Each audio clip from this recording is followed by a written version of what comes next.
Welcome to program views makers. मैं हूं आपके साथ शाइस्ता यूसुफ। ऑपोजिशन की तहरीक-ए-एतमाद लाने की संजीदा कोशिशों ने हुकूमत को भी संजीदगी इख्तियार करने पर मजबूर कर दिया है।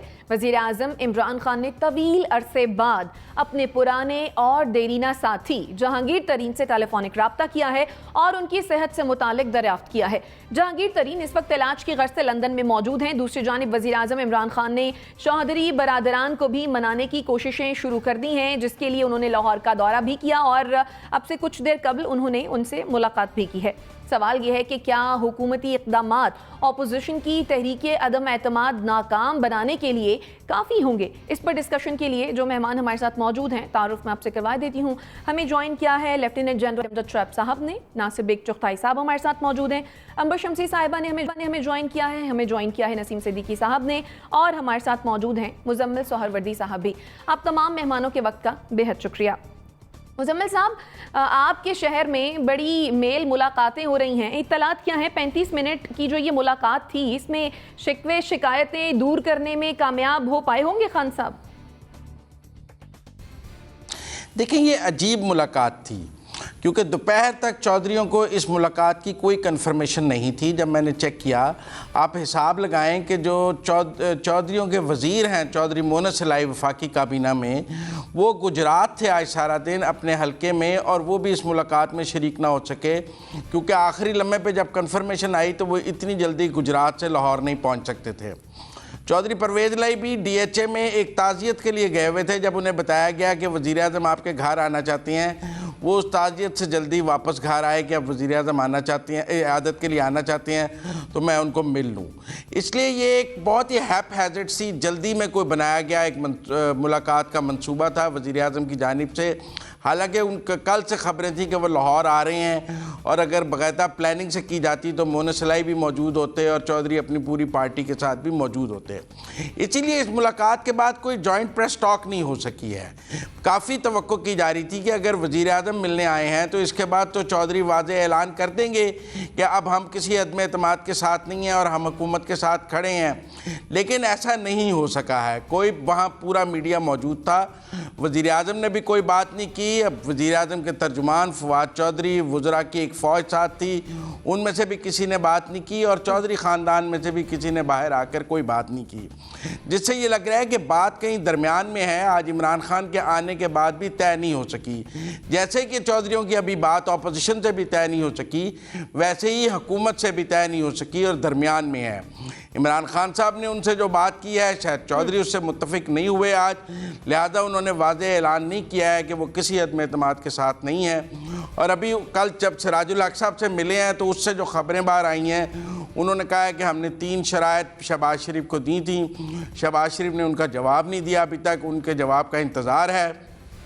फिर शहबाज शरीफ के इशाइये का भी इंतज़ार है। तो मेरे ख्याल में खेल अभी जारी है। अगर इमरान खान की आज इस मुलाकात से खेल ख़त्म हो जाता तो हम कहते सियासी मंजरनामे में कुछ सुकून आ गया है और बात ख़त्म हो गई है, लेकिन जिस तरह ये मुलाकात हुई है जल्दी में, और जितनी जल्दी ये ख़त्म हो गई है, आप देखें ना, चाय पीने में ही 10-15 मिनट लग जाते हैं। यानी आपके ख्याल में आज की मुलाकात में खेल अभी ख़त्म नहीं हुआ है? ठीक है, आपका पॉइंट आ गया। NBC, खेल अभी ख़त्म नहीं हुआ, खेल जारी। ठीक है, खेल जारी है। NBC, चौधरी बरादरान इस वक्त न्यूक्लियस बने हुए हैं पॉलिटिकल सेल का। आपके ख्याल में इसकी क्या वजह है? क्योंकि और भी तो जमातें हैं ना जो इत्तेहादी हैं हुकूमत की। देखिए, प्राइम मिनिस्टर ने जो राब्तेकार थे जहांगीर तरीन, अब वो तो है नहीं कि वो बहादुराबाद जाएं, वो चौधरियों से मिलें और लोगों से रब्ता करें, तो हम मजबूरन खुद घोड़े की लगाम हाथ में थामी है और बग्घी चला रहे हैं वो मुज़ाकरात की और राब्तों की और ट्रबल शूटिंग की। तो वहाँ गए, आपको बता दिया मुजम्मिल ने, 35 मिनट की मुलाकात में तो मेरा चौधरी साहब ने ठीक से सुना भी नहीं होगा कि वो क्या कह रहे हैं, क्योंकि ज़्यादा बीमार हैं, अलील हैं वो, और टाइम लगता है उनको ग्रैब करने में अल्फाज को। मेरा ख्याल ये है कि प्राइम मिनिस्टर कराची भी आएंगे और वो बहादुराबाद भी जाएंगे। अब ये पुरानी जो सियासत है उस पर चल रहे हैं, पुराने सियासत के नक्शे कदम पर, कि घरों पे जाएं, और बहादुराबाद वाले भी चाहते हैं कि MQM वाले कि वो वहाँ पर हाज़िरी दें। सब ने हाज़िरी दी वहाँ पर, तो वो भी आए, उनमें क्या मसला है। पहले जहांगीर तरीन जाया करते थे, असद उमर जाया करते थे। मेरा ख्याल है ये लोग अपनी अब साख या बाइट वो बैठे। लेकिन ओवरऑल सिचुएशन ये है कि गेंद बिल्कुल अभी खेल के अंदर है, किसी को कॉर्नर मिल रहा है, किसी को पेनल्टी कॉर्नर मिल रहा है, गोल कोई नहीं कर पा रहा। असल बात होगी मुस्लिम लीग नून का जवाब, कि मुस्लिम लीग नून जरदारी साहब के और मुस्लिम लीग काफ के ज्वाइंट प्रपोजल है परवेज़ इलाही चौधरी का, उस पर क्या जवाब देती है। शायद जवाब हाँ भी अगर हो तो मामला बदल जाएं, लेकिन मुझे लगता नहीं कि नून वाले परवेज़ इलाही को बर्दाश्त कर पाएंगे, क्योंकि एक ताकतवर वज़ीर आला बन के सामने आएंगे वो, और मुस्लिम लीग नून को ताकतवर वज़ीर आला फिलहाल नहीं चाहिए पंजाब में, क्योंकि फिर वो असर पड़ेगा आम इंतखाबात पर। प्राइम मिनिस्टर की सारी भागदौड़ जो है वो बल्दियाती इंतखाबात के लिए पंजाब में और आम इंतखाबात के लिए, मेरा ख्याल है कुछ करीब घंटा गजर बज रहा है इंतखाबात का। ठीक, जैना साहब, ज़राए कुछ ऐसा बता रहे हैं कि खान साहब ने जो है वो दरख्वास्त की है इत्तेहादी जमातों से कि मुश्किल वक्त में साथ ना छोड़ें। क्या आपको लगता है कि खान साहब घबराए हुए हैं? बिस्मिल्लाहिर्रहमानिर्रहीम। देखिए, जब भी इस तरह की मूव होती है कुछ ना कुछ तो प्रेशर आता ही है हुकूमत में, लेकिन लाज़िम लगता ये है कि प्रेशर ज्यादा है और वो महसूस कर रहे हैं कि ये जो मूव है ये काफी सीरियस हो सकती है उनके लिए अगर वो भाग दौड़ नहीं करेंगे। जहां तक ताल्लुक है उनके इत्तेहादियों का, तो मेरा नहीं ख्याल कि इत्तेहादी कहीं जा रहे हैं। मैं हमेशा ये कहता हूं कि इत्तेहादी हर कोई अपनी कीमत मांगता है, और जब आपको ये पता हो कि आगे कोई भी पॉलिटिकल पार्टी इस पोजीशन में नहीं है कि वो अकेले हुकूमत बना ले और आज वादा करे कि आपको ये दे तो वो दे सकेगी, वो सबसे बड़ी रुकावट बन जाती है। क्योंकि इस वक्त जो पॉलिटिकल सिनेरियो है, इनमें से कोई भी पॉलिटिकल पार्टी इस पोजीशन में नहीं है कि वो खुद ब खुद अगले इलेक्शन के बाद हुकूमत बना सके, उसको भी कोलिशन पार्टनर्स की जरूरत होगी।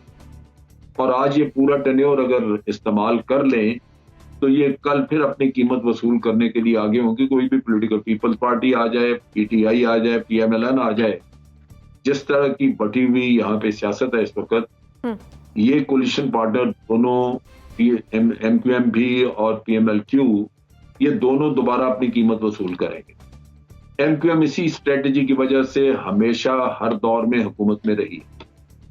वो कभी भी उन्होंने ये नहीं किया कि अपनी कश्तियां डुबो बैठे, वो आइंदा भी आएंगे हुकूमत में और इसी तरह ये भी आएंगे। तो मेरा नहीं ख्याल कि स्टेज के ऊपर वो क्लियर मैसेज किसी को देंगे, लेकिन लगता ये है कि इनका साथ भी फिलहाल नहीं छोड़ेंगे जब तक कि कोई बड़ी वाज़ेह चीज उनको नजर ना आए। वाज़ेह डेफिनेटली नहीं है इस वक्त। जो पॉलिटिकल पार्टीज को हम देख रहे हैं उनकी एक्टिविटी, उससे नजर आता है कि किसी भी पॉलिटिकल पार्टी के पास बहुत बड़ी मेजॉरिटी मौजूद नहीं है कि वो इलेक्शन तो वो जीत सकती है किसी जगह पे, मसलन पंजाब में कोई जीत ले या सिंध में आप देख लें, लेकिन मरकजी हुकूमत बनाने के लिए उनको इन्हीं लोगों की जरूरत पड़ेगी दोबारा, और ये फिर अपनी दोबारा कीमत वसूल करेंगे। तो इस वजह से ये सिलसिला मेरा ख्याल है ये एक्टिविटी चलती रहेगी इनकॉन्क्लूसिव। दूसरी बात यह है कि अगर ये मान गए होते और आज ये सूरत हाल होती कि ये नो कॉन्फिडेंस के लिए नंबर पूरे हैं, तो ये बड़ी जल्दी नो कॉन्फिडेंस फौरन आ जाती। क्योंकि ये अगर लोग आपको कुछ मिल भी जाए, राजी हो जाएं, पीटीआई के लोग कुछ मिल जाएं, कहें जी हम आपके साथ हैं, तो ये 24 घंटे के अंदर सिचुएशन बदल भी सकती है। जो लोग अंदर से मुतज़ल्ज़ल होते हैं उनको दूसरी साइड जब ज्यादा ऑफर करती है वो उधर चले जाते हैं। लिहाजा बड़ा जरूरी होता है कि आप फौरी तौर पे उससे फायदा उठा लें अगर आज लोग साथ हैं, लेकिन ऐसी सूरत नजर नहीं आती। तो लगता यह है कि अभी भी ये पॉलिटिकल एक्टिविटी इसी तरह चलती रहे। ठीक है, आपके ख्याल में पॉलिटिकल एक्टिविटीज इसी तरह से चलती रहेंगी। अंबर, जिस तरह से मुलाकात हुई है वजीर आजम इमरान खान साहब की, तो क्या लगता है कि ऑपोजिशन की जितनी भी मेहनत थी जो वो तहरीक अदम एतमाद लाने के लिए कर रहे हैं, जिस तरह से मेल मुलाकातें कर रहे हैं, वो ज़ाया हो गई या अभी भी कोई रमक बाकी है? देखिए, ज़ाहिर है राब्ते जो हैं वो कई जमातों से हुए। इत्तेहादी इसलिए अहम है क्योंकि कानूनी मसला नहीं बनता, they are free to vote for whoever PTI के अंदर अगर जहांगीर तरीन ग्रुप मिसाल के तौर पर अगर वज़ीर आज़म के ख़िलाफ़ वोट देता है तो उनको ज़ाहिर कानूनी मसला हो सकता है, वो अपनी सीट लूज़ कर सकते हैं, जिसके लिए election commission of Pakistan ultimately decide करेगा कि वो सीट लूज़ कर ली है, और फिर ज़ाहिर अगले इलेक्शंस की भी बात है कि कौन उनको टिकट देगा, वो किसकी टिकट पे लड़ेंगे इलेक्शन। लेकिन मैं कहूँगी कि इस वक्त जो मुझे नज़र आ रहा है चौधरी बिरादरान के लिए, क्योंकि ज़ाहिर है ऐसे ज़ीरक सियासतदान भी हैं, वो दोनों तरफ खेल रहे हैं। ना PMLN या जो अपोजिशन जमातें हैं उनको कमिट किया है, ना नज़र आ रहा है जिस तरह की मुलाकात हुई है, जैसे मुजम्मिल साहब ने भी अभी बताया था हुकूमत को भी, वहाँ भी शहबाज शरीफ साहब को भी कुछ हाँ कुछ ना, यहाँ वज़ीर-ए-आज़म इमरान खान को भी कुछ हाँ कुछ ना। तो ऐसा ही नज़र आ रहा है कि ये आखिरी मिनट तक गेम तो चलने वाली है। इसमें बात मैं जनरल साहब की बात से तो इत्तफ़ाक़ करती हूँ कि अगर नंबर्स पूरे होते, अगर डेडलॉक ना होता, अगर आगे की जो लाहे अमल है वो तय हो जाता, तो यानी कि तहरीक अदम-ए-एतमाद फ़ौरन आ जाती। लेकिन अभी ऐसा ही नज़र आ रहा है कि नंबर शायद अभी भी पूरे नहीं हो रहे। लेकिन इसमें ये कहूँगी कि वज़ीर-ए-आज़म इमरान खान खुद मुलाकातें अगर कर रहे हैं तो इसका ये मतलब है, और ख़ुद वो मिसाल के तौर पर अगर पेट्रोल और बिजली की कीमतें कम कर रहे हैं तो कुछ तो दबाव है, कुछ तो मसला है, कुछ तो पैनिक है, जिससे मतलब यही मैं कह सकती हूँ, अख़ज़ कर सकते हैं कि मामलात जो हैं ख़त्म नहीं हुए, ये चलता रहेगा। ठीक है, आपके ख्याल में भी मामलात अभी तक ख़त्म नहीं हुए हैं। नसीम सिद्दीकी साहब, आपके ख्याल में इत्तेहादी बनाकर खान साहब इक़्तिदार बचा पाएंगे? देखिए, बात यह है कि अपोजिशन ने वही काम किया कि पहले मैच का ऐलान कर दिया, खिलाड़ी पूरे नहीं थे, अब वो खिलाड़ी पूरे करते हुए नज़र आ रहे हैं और उनकी टीम बनती हुई नज़र ही नहीं आ रही। इमरान खान जिस तरह गए थे, हमारे साथी जो है वो चाय की प्याली में तूफ़ान लाने के माहिर हैं। इमरान खान साहब उनसे मिलने के लिए गए थे, उनकी इयादत करने गए थे। सबको पता है इमरान खान साहब का जिस तरह स्टाइल है, वो कोई लंबा चौड़ा मामला जो है नहीं रखते। वो गए, जाके मिले उनसे। 35 मिनट बहुत होते हैं, मेरे ख्याल से मुजम्मिल साहब को 15 मिनट चाय पीने में लगते होंगे, खान साहब को तो मैंने देखा कि 2 मिनट में चाय पी लेते, ख़त्म कर देते हैं। तो बात यह है कि अपोजिशन बिल्कुल नाकामी की तरफ जा रही है, क्योंकि उन्होंने इतना बड़ा शोगो मचाया कि वो नो कॉन्फिडेंस लेके आ रहे हैं, इत्तेहादियों के पास जाके मिन्नतें की, कोई उनकी बात नहीं माना। हाँ, प्राइम मिनिस्टर के ऊपर, हुकूमत के ऊपर प्रेशर ज़रूर है, क्योंकि महंगाई बढ़ रही है, जिस तरह पेट्रोल की कीमतें बढ़ रही थी, उसमें इमरान खान साहब ने एक कल अच्छा फैसला आके किया, सियासी फैसला था, उन्होंने आके आवाम को थोड़ा सा रिलीफ दिया है। उसके बाद आप देखें कि वो मिलने के लिए चले गए। ये अपोजिशन का अच्छा प्रेशर उन पे आया कि कम से कम वो अपने इत्तेहादियों को तो मिल रहे हैं, जो कि उनको पहले भी मिलना चाहिए था। जहांगीर तरीन साहब के साथ उनको ताल्लुकात इस्तवार रखने चाहिए थे, जैसे उनके पहले थे। टेलीफोन करके बंदा हेलो आई कर लेता है, तबीयत पूछ लेता है। लेकिन मुझे गवर्नमेंट कहीं से भी परेशानी में नज़र नहीं आती, बल्कि अपोजिशन ज़्यादा परेशान नज़र आ रही, क्योंकि उन्होंने एक बहुत बड़ा ऐलान कर दिया।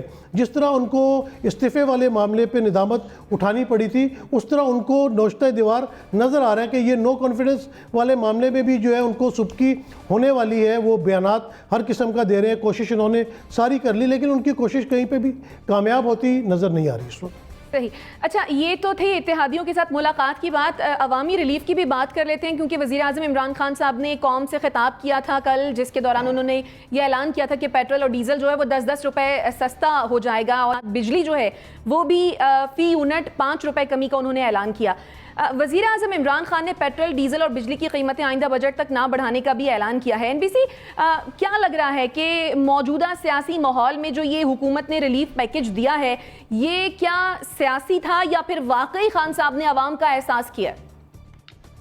पहले तो मैं पिछला सवाल जो है उसके जवाब में एक बात अर्ज कर दूं कि तारीख जो है और पॉलिटिकल साइंस वो बताती ये है कि जब भी हुकूमत पर दबाव पड़ा है तो अपोजिशन ने कुछ लूज़ नहीं किया। अपोजिशन के हाथ में कुछ आया हो ना आया हो, अपोजिशन हारी नहीं, ज़ख्मी हुकूमत होती है। और आपको ज़ख्म नज़र आ रहे हैं इस वक्त जो सूरत हाल है। और अब मैं इसको लिंक करूँगा पेट्रोल से कि पेट्रोल प्राइसेस, गैस प्राइसेस, इसमें रिडक्शन करना 5 रुपए की या 10 रुपए की, ये मैंने कल भी कहा था कि सियासी खेल है, ये सियासी तमाशा है। और इसकी वजह से बहुत अच्छा हो गया, बड़ा फ़ायदा हो जाएगा लोगों को, गरीबों को ख़ास तौर से, बाइक वालों को, इन लोगों को बहुत फ़ायदा होगा। लेकिन यही कि इस मरहले पर क्यों 15 रोज़ पहले की जो कीमतें हैं वो वापस लेकर आए आप, और इससे पहले की वापस क्यों लेकर नहीं आए? फिर इससे पहले ऐलान से पहले 5 रुपये 94 पैसे 96 पैसे नेपरा ने ऐलान कर दिया था इजाफे का, वो इजाफा कहाँ जाएगा? वो 6 रुपए का जो इजाफा है वो कहाँ जाएगा? केई ने जो दरख्वास्त दी हुई है 2.5 रुपए के इजाफे की, उसकी समाअत हो रही है, वो कहाँ जाएगी? तो बहुत से इशूज़ हैं, और ख़ाली इशूज़ यही नहीं है। असल में कल प्राइम मिनिस्टर की तकरीर बहुत अच्छी थी, लेकिन वो दब गई पीका के अंदर, ज़ाती मसाइल के अंदर, और अब उसको मुश्तहिर किया जाएगा। एक फ़ंड उसके लिए अलग कायम होगा, जाहिर सी बात है। जब आप इश्तहार देंगे तो उसके लिए फ़ंड भी चाहिए होगा, वो फ़ंड भी आएगा। तो अब सियासत जो है वो इंतखाबात की तरफ जा रही है, और मुझे लगता है कि बजट के बाद कोई बड़ा फैसला आ जाएगा। ठीक है, आपके ख्याल में बजट के बाद कोई बड़ा फैसला आएगा? जनरल साहब, क्या मुनासिब नहीं होता कि ये रिलीफ अदम एतमाद की बातों से पहले दे दिया जाता, तो फिर शायद सूरत हाल मुख्तलिफ होती, इस तरह तनकीद ना हो रही होती, है ना? नहीं, मेरा नहीं ख्याल कि ये इस तनाज़ुर में हमें देखना चाहिए। मेरे 2 नुकात हैं। पहली बात तो ये कि क्या प्राइम मिनिस्टर ने पहले से पहले कोई रिलीफ के काम नहीं किए हैं? एहसास प्रोग्राम का देख लें या सेहत कार्ड देख लें, मेरा ख्याल है स्टेप बाय स्टेप वो कुछ न कुछ कर ही रहे थे। और ये एक इशू है जहां पे बहुत सारी तनकीद भी थी ये पेट्रोल की कीमतों पे बढ़ने पे। अब यहाँ पे जो इस वक्त कम की गई हैं, इसको आप उस तनाज़ुर में देखें जहां इंटरनेशनल सिचुएशन मजीद बिगड़ रही है। रशिया बहुत बड़ा सप्लायर है तेल का, लेकिन एज ए सप्लायर आज उसका तेल खरीदने वाला नहीं मिल रहा है, क्योंकि उनके कार्गो जो है वो इंश्योर नहीं। इसी तरह कीमतें मजीद बढ़ेगी। आपको बजट तक की दे दी है, अगले 4 महीने का भी आपको 3.5 महीने का आपको दे दिया है कि आप यही कीमतों पे लेंगे। तो मेरा ख्याल है ये खासा बड़ा रिलीफ है, इसको पॉजिटिव स्टेप के तौर पे देखना चाहिए। और हुकूमत ने खासा रिस्क लिया। मुझे जिस चीज में थोड़ा शक है वो ये है कि हम मकरूज कौम हैं, और ये तकरीबन रिलीफ जो दिया गया है ये 253 बिलियन का लगता है। ठीक है, ये 250 बिलियन कहाँ से आएगा? अगर हुकूमत कहीं और टैक्स लगा के इधर सस्ता कर रही है, उधर कहीं और लगा दे जिसका अभी पता नहीं है, तो फिर वो लाजमन वहां पे वो रिलीफ जो है वो उस तरह का रिलीफ नहीं रहेगा। ठीक है, तो ये देखने वाला है। रिलीफ उस तरह से नहीं रहेगा क्योंकि माली वसाइल इस रिलीफ को देने के लिए कहां से आएंगे? आपका पॉइंट है नाज़िन। अगर छोटी सी ब्रेक, चल सर मैं दोबारा आपकी जानिब आ जाऊंगी। नाज़िन, छोटी सी एक ब्रेक लेते हैं, फिर वापस आते हैं। प्लीज स्टे विद अस।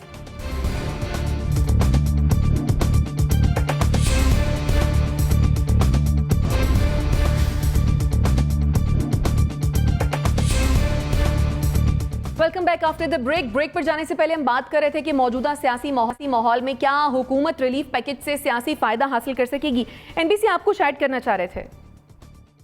मैं ये कह रहा था कि आज जो मुलाकात हुई है लाहौर में, उसके बारे में इत्तलात ये आई हैं कि एज यूजुअल, जैसे जनरल साहब भी कह रहे थे, कि उन्होंने साथ देने का ऐलान किया है और कहा हम आपके साथ हैं, इसलिए मुलाकात जल्दी ख़त्म हो गई। हम डट के खड़े हैं आपके साथ, जैसा मुनिस ने कहा था या परवेज़ इलाही साहब ने आज उसको। असल बात ये थी, आज क्या बात होती है, तो आज जो फैसला हुआ ये हुआ, हम आपके साथ हैं। लेकिन अभी भी बहुत बड़ा लेकिन है कि शहबाज शरीफ का जवाब क्या आता है, उस पर ज़्यादा डिपेंड करेगा। ठीक है अंबर, जो रिलीफ देने का फैसला किया है हुकूमत ने, आपके ख्याल में क्या ये एक माकूल फैसला है या फिर माकूल से ज़्यादा इसे मकबूल कहेंगी? हाँ, ये बड़ा अच्छा सवाल है। मेरे ख्याल में कि फिलहाल मकबूल ज़्यादा है, इसलिए क्योंकि वक्ती तौर पर आपको शायद अवाम खुश भी हो जाए, कुछ रिलीफ मिला, अच्छी बात लगी। और उसमें ये कहूँगी कि 2-3 चीज़ें अच्छी भी थी। वज़ीर आज़म इमरान खान ने जो उसका ऐलान किया था, जिसमें एहसास प्रोग्राम में जो स्टाइपेंड दिया जाता है 12,000 से 14,000, और IT सेक्टर के हवाले से जो इंसेंटिव्स दिए गए हैं वो अच्छे थे। लेकिन जो बड़ा मसला वो हमारा हमेशा से ज़ाहिर है, हमारा जो फिस्कल डेफिसिट है वो रहा है, हमारा करंट फंड डेफिसिट है, सर्कुलर डेट है। ये वक्ती तौर पर तो शायद तारीफ मिल जाए, अच्छा लगे, लोगों को मिले, लेकिन ये लॉन्ग टर्म में तो नुकसानदेह होगा। क्योंकि अभी जो कुछ रिपोर्टिंग सामने आ रही है कि आप तरक्याती बजट से निकाल रहे हैं पैसे। आप मिसाल के तौर पे जो गवर्नमेंट ओन्ड स्टेट जो गवर्नमेंट ओन्ड कॉर्पोरेट एंटिटीज़ हैं वहाँ से पैसे निकाल रहे हैं। कुछ इमरजेंसी सपोर्ट फंड दिया था IMF ने, वहाँ से कुछ पैसे निकाल रहे हैं। इधर उधर से आपने पैसे जमा किए हैं, लेकिन आपने IMF के प्रोग्राम में भी आप शामिल हैं। आपने शर्त भी एक मान ली थी, ये थी कि आप बतदरीज जो सब्सिडीज है वो तो ख़त्म करेंगे और बिजली की कीमतों में भी इजाफा करेंगे। क्या उनको बताया गया था? क्या हम IMF प्रोग्राम का जो नेक्स्ट रिव्यू होगा, जो हमें अगली किस्त हमें मिलेगी, हम किस तरह से जवाब देंगे? कुछ सवाल पैदा होते हैं। फिर जाहिर है क्या ये लॉन्ग टर्म में ये कितना सस्टेनेबल हो सकता है। तो मेरे ख्याल में कि ये एक पॉपुलिस्ट या मकबूल फैसला जैसे आपने कहा था, जो वक्ती तौर पर कुछ सियासी फायदा भी शायद मिल जाए, लेकिन फिर ऑपोजिशन को दूसरी तरफ मौका भी मिल गया कहने का कि हम तो महंगाई के खिलाफ निकले थे, जैसे बिलावल भुट्टो ज़रदारी कह रहे हैं, और वज़ीर आज़म इमरान खान दबाव में आ गए। तो वज़ीर आज़म की टाइमिंग से तो यही लगता है कि कुछ दबाव में थे, और ये लॉन्ग टर्म में शायद माशरी तौर पर शायद पाकिस्तान के लिए नुकसानदेह हो सकता है। ठीक, नसीम सिद्दीकी साहब, ये जो मकबूल फैसला है, इसके लिए पैसे कहाँ से आएंगे? देखिए, बात ये पैसे जहाँ से मर्जी आए, गरीब आवाम जो है इस वक्त खुश है। उनको नहीं, जब आप उनको जीडीपी समझाते हैं, उनको नहीं समझ आता कि जी मार्केट प्राइस हाई होगी, हमने महंगा तेल लिया। वो कहते हैं जी हमें आप क्या दे रहे हैं। जब आपने ये फैसला किया है, कल तकरीर मैंने देखा कि टी स्टॉल्स के ऊपर बाहर भी लोग जो है इसको सुन रहे थे और खुशी का इजहार कर रहे थे। हालांकि जो 12 रुपये पिछले महीने बढ़ाए थे, उसी में से 2 रुपये और उन्होंने रख के तो 10 रुपये कम कर दिए, लेकिन आवाम फिर भी खुश थी। अपना जो रिलीफ दिया है 12,000 से 14,000 एहसास में कर दिया है, उससे बहुत फ़र्क पड़ता है। जब आप गरीब आदमी से पूछते हैं ना कि तुम्हें 1,000-2,000 से क्या फ़र्क पड़ेगा, तो वो कहता है कि 1 मन आटा आ जाता है और हमने तो 2 वक्त की रोटी खानी होती है। तो वजह यह कि ये मकबूल फैसला था, सियासी तौर पे भी फ़ायदा मिलेगा और ये गवर्नमेंट को करना ही था। बेशक उन्होंने अपोजिशन के प्रेशर में आके किया, पैसे तो डेफिनेटली वो दूसरे मत से निकालेंगे, या जनरल साहब ने जिस तरह का, हो सकता है कि एक जेब से हमारी निकाल के तो दूसरी जेब में डाल दें, दूसरे किसी चीज़ों के ऊपर टैक्स लगा दें, टैक्स कलेक्शन बढ़ा दें। वो कहीं ना कहीं से तो प्लान करके पूरा करेंगे, लेकिन फ़ैसला सही वक्त पे आया है, दुरुस्त फैसला आया है। अपोजिशन जो इतना शोर मचा रही थी महंगाई के ऊपर, उनका बयानिया भी जो है पीछे चला जाएगा, क्योंकि गवर्नमेंट ने पैसे बढ़ा के या पैसे कम करके और नौजवानों में जो उनके पैसे तकसीम करने या दूसरे मामला है, वहाँ पर भी बेहतरी आ जाएगी। मुजम्मिल साहब, आप कह रहे थे कि बड़ी हैपहैज़र्ड सी मुलाकात हुई है और चौधरी बरादरान जो हैं वो दरमियान में हैं, लेकिन इत्तलात ये आई हैं कि यकीन दहानी करा दी है चौधरी बरादरान ने कि वो खान साहब के साथ हैं। ये जो रिलीफ पैकेज जो दिया है खान साहब ने, आपके बाद आपको लगता है कि अदम एतमाद की जो बातें हैं वो भी अब दम तोड़ जाएंगी? देखिए, ये खबरें इतलात से नहीं आती हैं। इतलात तो ये भी आई हैं कि उन्होंने अपोजिशन को भी यकीन दहानी करा दी है, लेकिन जब तक कोई साथ आके वाज़ेह ऐलान ना करते। आज चौधरी परवेज़ इलाही और इमरान खान दोनों को इकट्ठे प्रेस के उनके घर गए थे, सारा मीडिया बाहर खड़ा था, 1 मिनट के लिए बाहर आते और कहते हम किसी अदम एतमाद के साथ नहीं हैं, बात ख़त्म हो जाती। लेकिन वो अभी कोई वाज़ेह स्टैंड लेने के मूड में नहीं है। उन्होंने गेम को दरमियान में रखा है, और ये इतलात और ज़राए से जो खबरें आती हैं उनके बारे में हम सब जानते हैं कि वो कैसे आती हैं। लेकिन अगर जो हॉर्सेस माउथ की खबर है, जो उनके अपने मुंह से निकली हुई खबर होती, उसकी अपनी अहमियत है। लेकिन जहाँ तक आपने रिलीफ की बात की, हमारे इसी प्रोग्राम में बहुत सारे जो हमारे काबिल दोस्त ये हमें समझाते थे कि किसी के पास कोई जादू की छड़ी नहीं है इस महंगाई को रोकने के लिए। ऑपोजिशन भी आ जाएगी तो वो क्या कर लेगी, ये कीमतें कम नहीं हो सकती हैं, इनका बड़ा इंटरनेशनल इफेक्ट है। आप ये देखें, हमें मुल्कों के नाम बताए जाते थे और बताए जाते थे कि किसी के पास कोई रोड मैप नहीं है। देखिए, इमरान खान के जेब में से ही रोड मैप निकल आया। जब ऑपोजिशन का दबाव आया, जब कुर्सी खिसकने लगी, जब इक़्तिदार डोलता नजर आया, तो अवाम की याद आई। अब अगर रोड मैप तो मौजूद था ना, ये महीना पहले भी कम हो सकती थी, 2 महीने पहले भी कम हो सकती थी। सवाल ये है कि ज़रूरत नहीं थी ना, आवाम पर जुल्म करने में मज़ा आ रहा था। अब जब अपनी इक़्तिदार की कुर्सी डोलते देखी है, जब खुद को जाता देखा है, तो आवाम की याद आ गई है। वैसे आप 3.5 साल से जुल्म कर रहे थे। अब एक आवाम की हुकूमत होती है, एक रियासत की हुकूमत होती है। मैंने बार बार कहा है, ये जो आमरीत की हुकूमत होती है, ये रियासत की हुकूमत होती है, जिसमें अपोजिशन की कोई से नहीं होती। जब आप ऑपोजिशन को गिरफ्तार करके जेलों में डाल देते हैं, जलावतन कर देते हैं, फिर जमहूरी हुक्मरान भी आमर बन जाता है और उसे अवाम का कोई ख्याल नहीं होता। जब अपनी कुर्सी की फिक्र पड़ती है तो अवाम याद आती है। आज इमरान खान को भी अपनी कुर्सी की फिक्र पड़ी, उन्हें अवाम भी याद आ रहे हैं, चौधरी भी याद आ रहे हैं। उनका रोड मैप भी निकल आया। वो पनामा का भी जिक्र कर दें, वही रह गया था। बाकी जिला वतन भी आप घसीट के ले आए, दूसरे मामले भी घसीट के ले आए। पनामा रह गया है, पनामा रह गया है, उसका भी जिक्र कर लेते हैं। इस महंगाई का कोई हल नहीं है, कोई दूसरा आ जाएगा, वो भी क्या करेगा। नहीं, मैंने कभी नहीं कहा महंगाई पे, तो हमेशा मैंने कहा कि महंगाई है, रिलीफ देना चाहिए। अब रिलीफ दे दिया है तो फिर भी आपको प्रॉब्लम है। यार, आप तो मजे कर रहे होते हैं, एमएम आलम रोड के होटल्स में बैठ के खाने खा रहे होते हैं, आपने तो मुश्किलात देखी नहीं। आवाम को बहरहाल रिलीफ मिल गया है। नाज़रीन, छोटी सी एक ब्रेक लेते हैं, वापस आते हैं।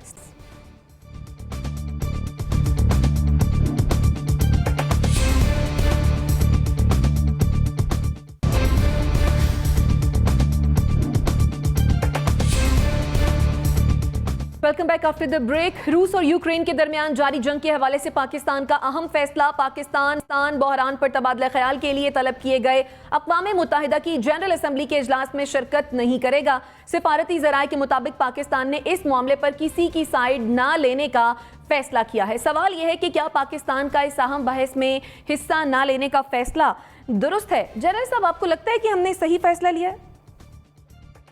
जी, फैसला दुरुस्त है। पोजीशन ये नहीं है कि हम किसी का साथ दे सकें इस वक्त, क्योंकि हमें दोनों कैंप्स को किसी न किसी तरह राजी रखना होगा।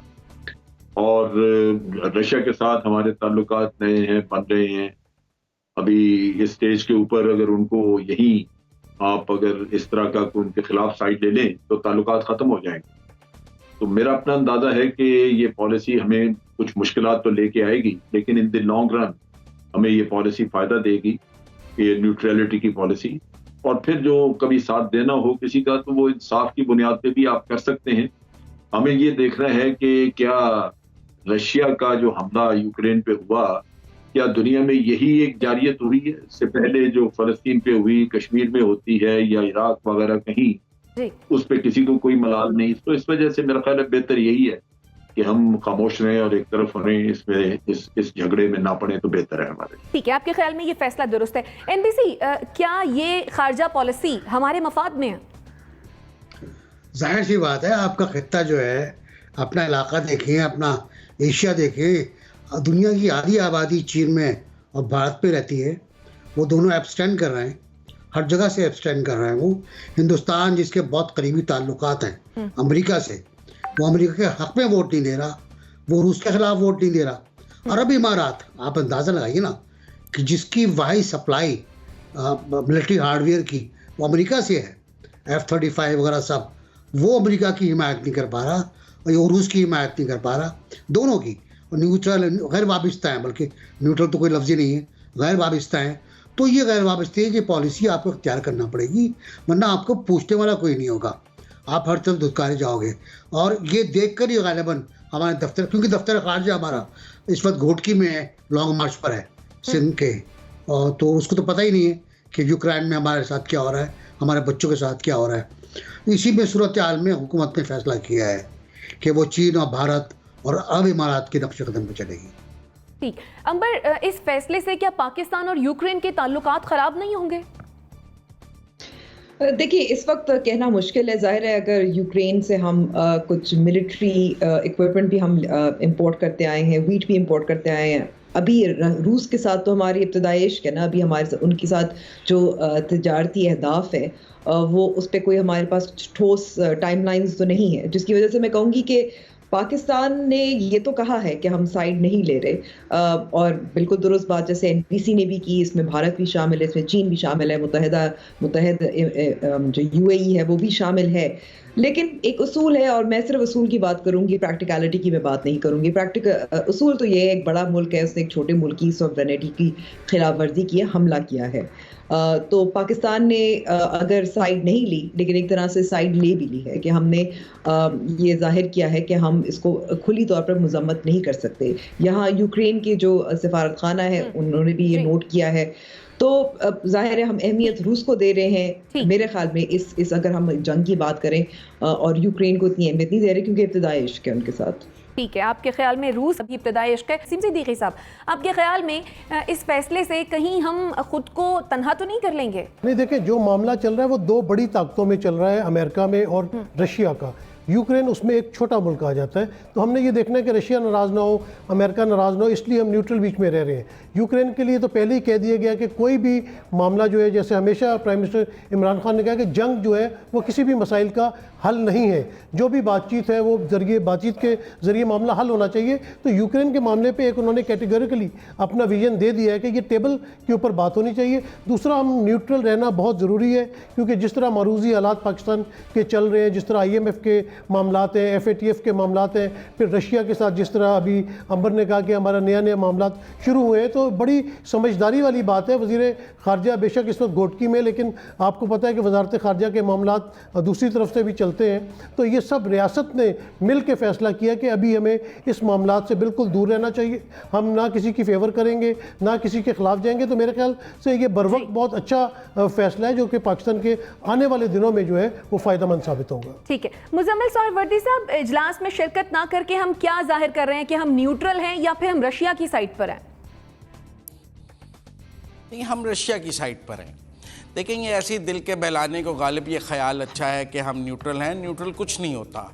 अगर हम इस वक्त रशिया की मजम्मत नहीं कर रहे, उनके एग्रेशन की मजम्मत नहीं कर रहे, तो हम रशिया के साथ खड़े हैं। रशिया को इस वक्त चाहिए सिर्फ साइलेंस।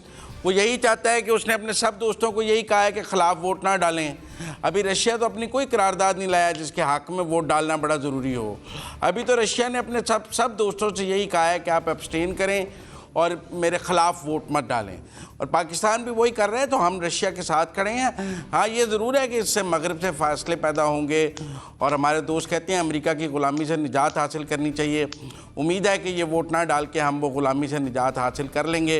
वैसे यूरोपियन यूनियन से कोई अच्छी खबरें तो आ नहीं रही हैं। ठीक, यानी आना ये है कि हम रशिया की साइड पर हैं, न्यूट्रल नहीं है। नाज़रीन, ये हमारे एनालिस्ट की राय थी। इसी के साथ मुझे मेरे मेहमानों को दीजिए इजाज़त। अल्लाह ने के बाद।